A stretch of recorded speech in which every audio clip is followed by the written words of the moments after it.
Live from New Delhi, you're watching GD India Live, India's voice to the world. I'm Amritpal Singh. Coming up in the next 30 minutes, Prime Minister Modi's 5-day global diplomatic engagements, 31 bilaterals across 3 countries.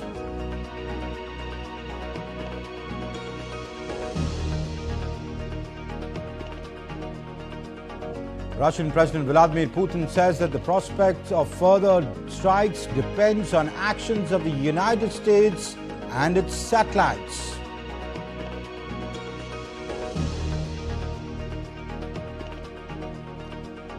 World leaders split as the International Criminal Court issues arrest warrant for Benjamin Netanyahu. Biden calls this outrageous, while EU foreign policy chief terms it as binding. COP29 climate finance draft proposes a $250 billion fund for developing world to combat climate change. COP29 summit concludes today.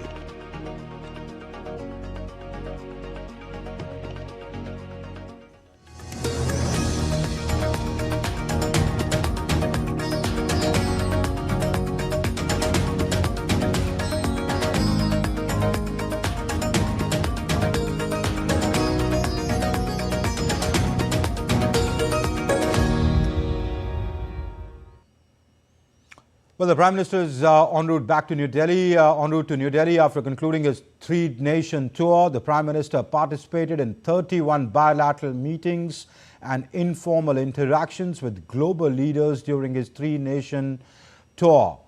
In Nigeria, the Prime Minister held a bilateral meeting with the President of Nigeria. Thereafter, the Prime Minister held 10 bilateral meetings on the sidelines of the G20 summit in Brazil's Rio de Janeiro. During his visit to Guyana, the Prime Minister held 9 bilateral meetings. In Brazil, the Prime Minister held bilateral meetings with leaders of Brazil, Indonesia, Portugal, Italy, Norway, France, the United Kingdom, Chile, Argentina and Australia. Among the 10 bilateral meetings in Brazil, Prime Minister Modi held his first meeting with 5 leaders, which include the President of Indonesia, the Prime Minister of Portugal, the Prime Minister of the United Kingdom, the President of Chile and the President of Argentina. In Brazil, the Prime Minister also held informal interactions and pull-aside meetings with leaders of Singapore, South Korea, Egypt, the United States of America and Spain, and with the heads and executives of various international organizations like the United Nations Chief Antonio Guterres and many others. Meanwhile, in Guyana, the Prime Minister held bilateral meetings with leaders of the CARICOM member nations. Earlier, Prime Minister Modi addressed the National Assembly and the Parliament of Guyana on Thursday. He is the first Indian Prime Minister to do so. The Prime Minister recalled the long-standing historical ties between India and Guyana. He noted that India's mantra of humanity first inspires it to amplify the voice of the global South, including at the recent G20 summit in Brazil. History was made as Prime Minister Narendra Modi became the first Indian leader to address the National Assembly of the Parliament of Guyana. In his landmark address, the Prime Minister highlighted the deep historical ties between India and Guyana, rooted in centuries of shared culture, values and heritage. Expressing gratitude to the people of Guyana for the nation's highest honor bestowed upon him, he reaffirmed India's commitment to fostering global peace and unity. मैं मानता हूं space हो, सी हो, ये universal conflict के नहीं बल्कि universal cooperation के विषय होने चाहिए। दुनिया के लिए भी ये समय कॉन्फ्लिक्ट का नहीं है। ये समय कॉन्फ्लिक्ट पैदा करने वाली कंडीशंस को पहचानने और उनको दूर करने का है। Prime Minister Modi emphasized the shared democratic principles and a human-centric vision that unite India and Guyana. He underscored India's guiding philosophy of humanity first, which drives its efforts to amplify the voice of the global south and create a more equitable world order. जहां एक नए world order की तरफ बढ़ना था, दुनिया दूसरी ही चीजों में उलझ गई। इन परिस्थितियों में आज विश्व के सामने आगे बढ़ने का सबसे मजबूत मंत्र है democracy first, humanity first. Highlighting India's commitment to democracy, the Prime Minister said that it is ingrained in the nation's DNA. He reiterated India's vision of serving as Vishwa Bandhu, a friend to the world, working towards uniting the global community irrespective of the size or stature of a nation. Bharat ने हमेशा principles के आधार पर, trust और transparency के आधार पर ही अपनी बात की है। एक भी देश,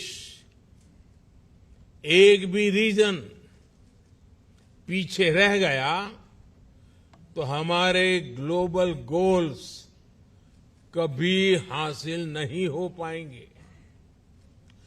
तभी भारत कहता है every nation matters.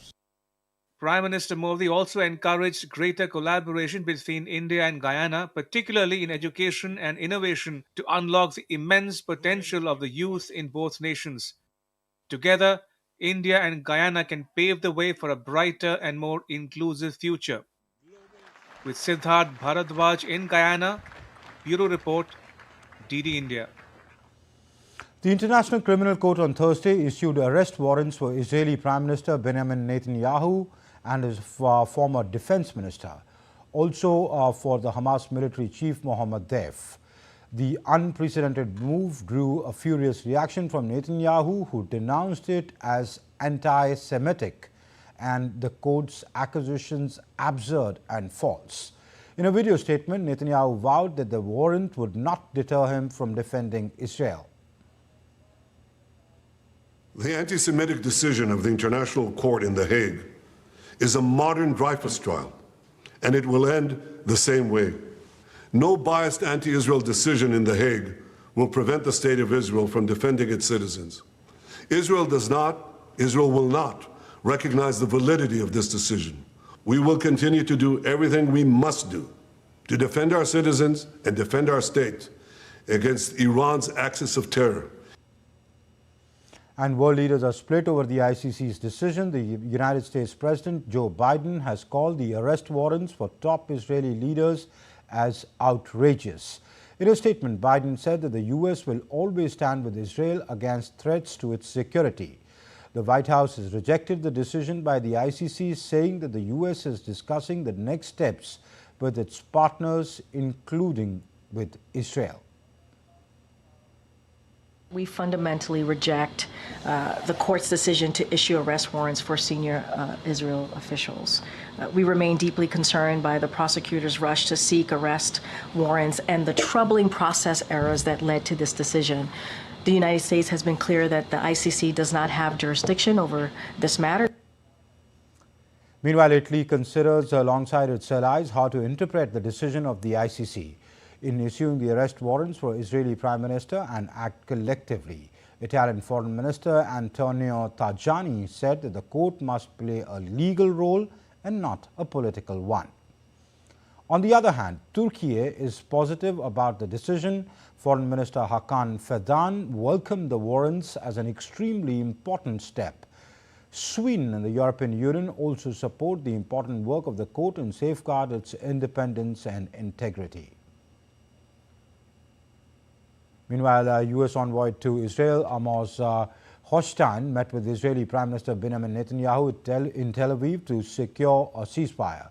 U.S. envoy also met with Israel's Defense Minister Israel Katz in Tel Aviv. Israel says its aim is to secure the return home of tens of thousands of its people evacuated from its north due to rocket attacks by the Hezbollah. The U.S. envoy also met with Lebanese Parliament Speaker Nabi Berri in Beirut. Berri had led the mediation efforts on behalf of Hezbollah. Holstein had said on Tuesday that an end to the war was within their grasp. After insisting that Moscow has the right to strike countries whose weapons are used by Ukraine to hit Russian territory, President Vladimir Putin, in a defiant message to the West, threatened that the prospects of further strikes depends on the actions of the United States and its satellites. In the ominous surprise address, Putin said that Russia had test-fired a new type of hypersonic intermediate-range missile at the Ukrainian city of Dnipro that was equipped with a non-nuclear warhead. 2 people were killed and another 12 were injured in the Russian drone attacks in northeastern Ukrainian city of Sumy on Friday. According to Ukrainian authorities, several buildings and vehicles were also damaged after 3 Russian drones allegedly attacked the city. Meanwhile, Russian Defense Minister Andrei Belousov has said that Russian forces in Ukraine had accelerated their advance.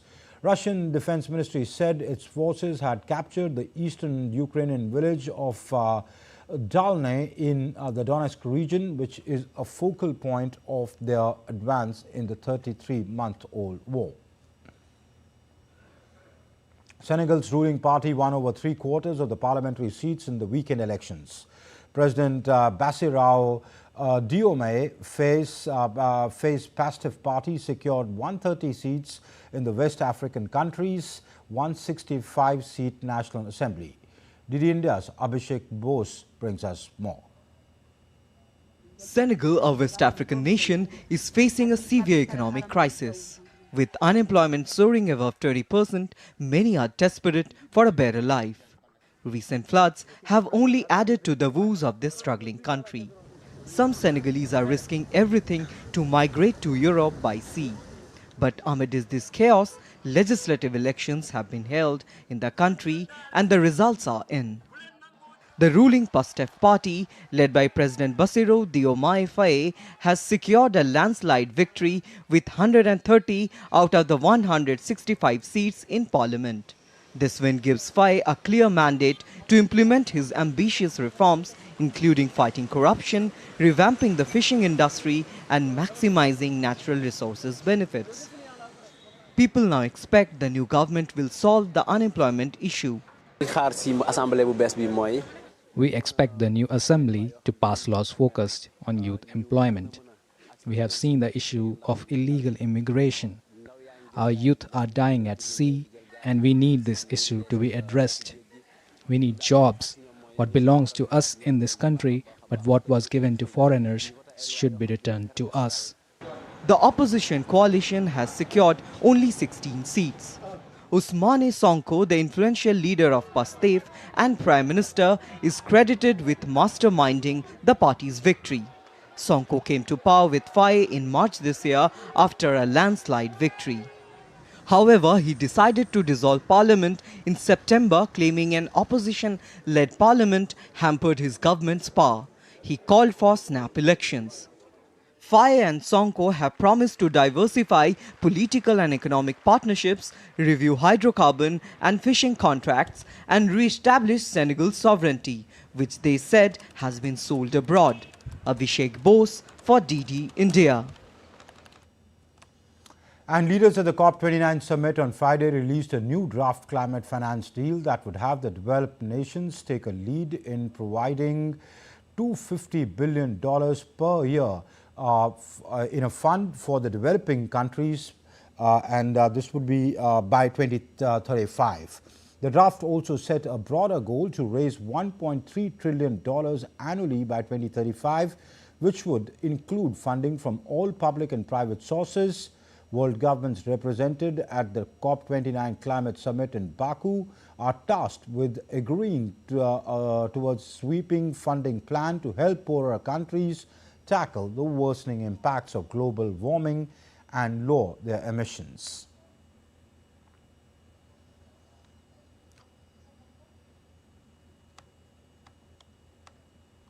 And still to come on DD India Live, IFFI in Goa becomes a key platform for young students.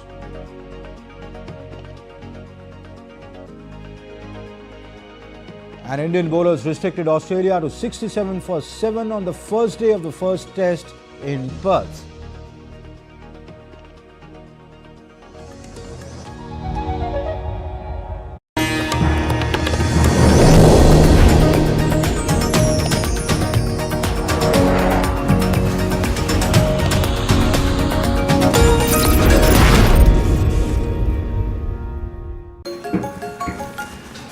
छोटे थे तो माँ प्यार से मूर्ख बुलाती थी, मूर्खानंद। और ये तो सच में मूर्ख समझते हैं। कस्टम डिपार्टमेंट वाले बन के कॉल कर रहे हैं और कह रहे हैं कि आपके पार्सल से ड्रग्स पकड़ा गया। सब समझते हैं। पहले डराएंगे, फिर कहेंगे पैसे ट्रांसफ़र करो। अब प्यार से चाहे जो बुला लो, पर मैं मूर्ख नहीं हूँ। याद रहे, यूपीआई सेफ है। यदि आपको भी कोई इस तरह डराना चाहे तो उसे कहो, मैं मूर्ख नहीं हूँ।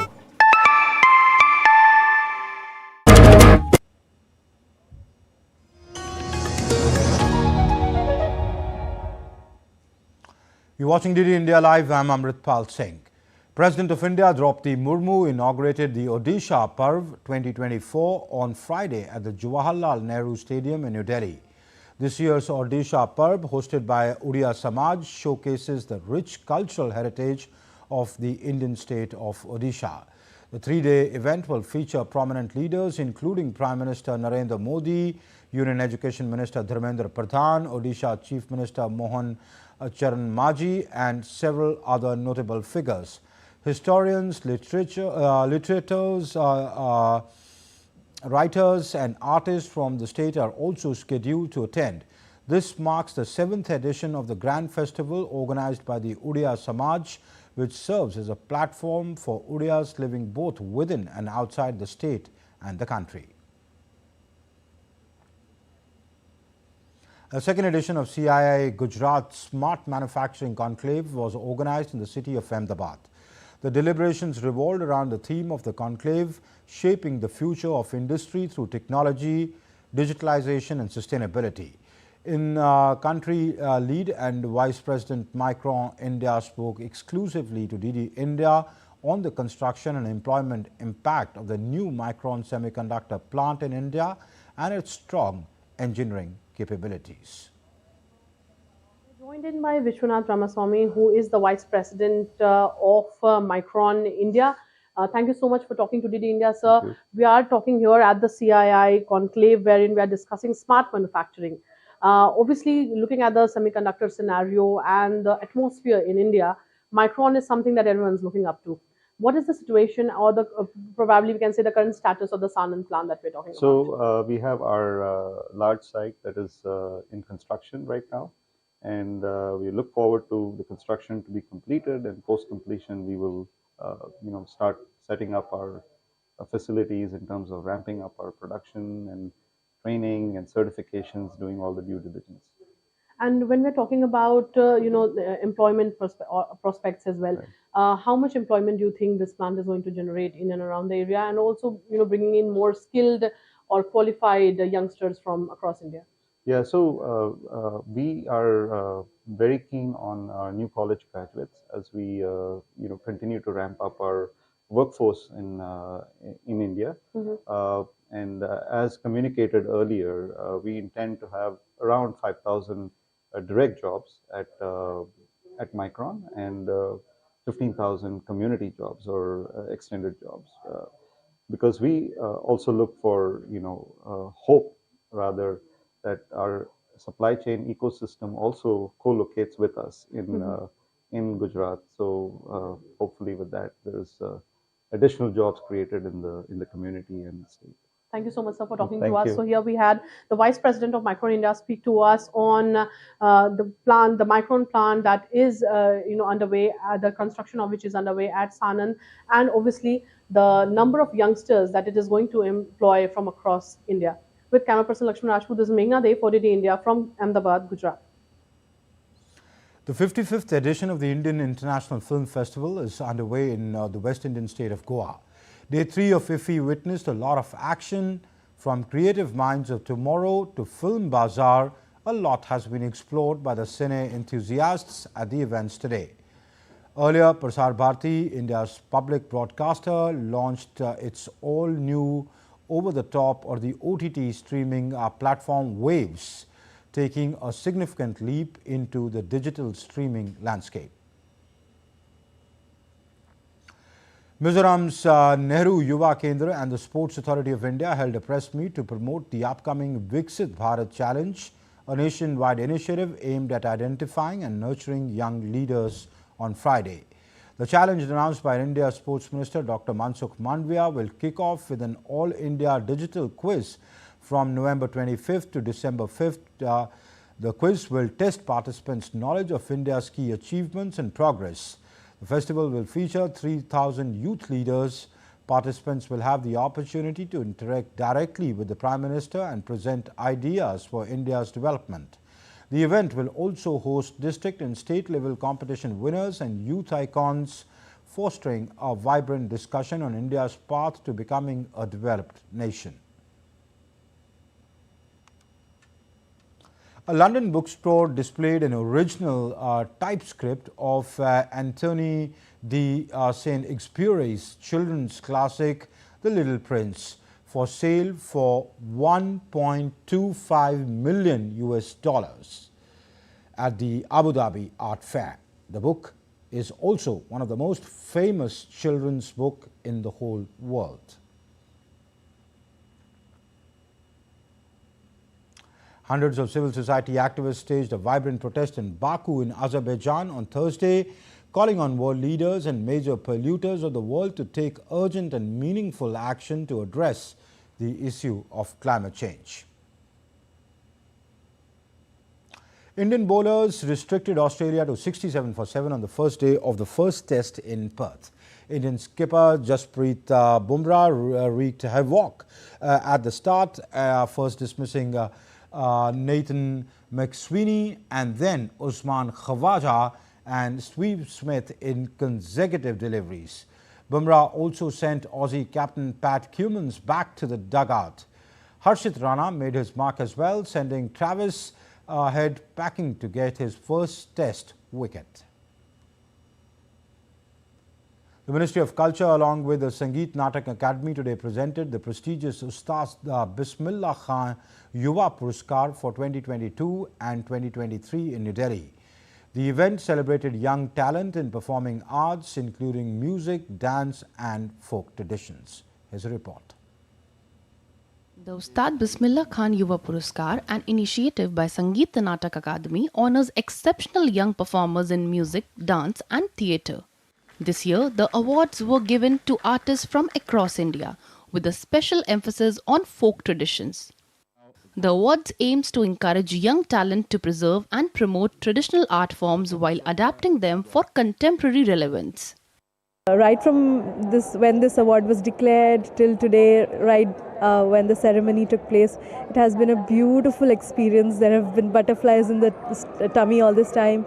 You know, there is all these years that we strive to work on our craft and, learn the art and practice it. And when it is recognized at such a beautiful national level in this gorgeous place, it just gives you a lot of happiness. There's also a lot of responsibility that, since this has been recognized, we have to work harder. I must say I'm very humbled, and it's one of that rare moments that will stay with me forever. And to receive such a prestigious award is like a dream come true for me. This had been a wonderful experience. You can say till date it's a lifetime experience. Getting an award, getting such honor and from such an academy is an asset for a lifetime. The event not only honored young talent but also stood as a testament to India's vibrant cultural heritage, inspiring future generations to uphold these traditions. Kriti Vadhera's report for DD India.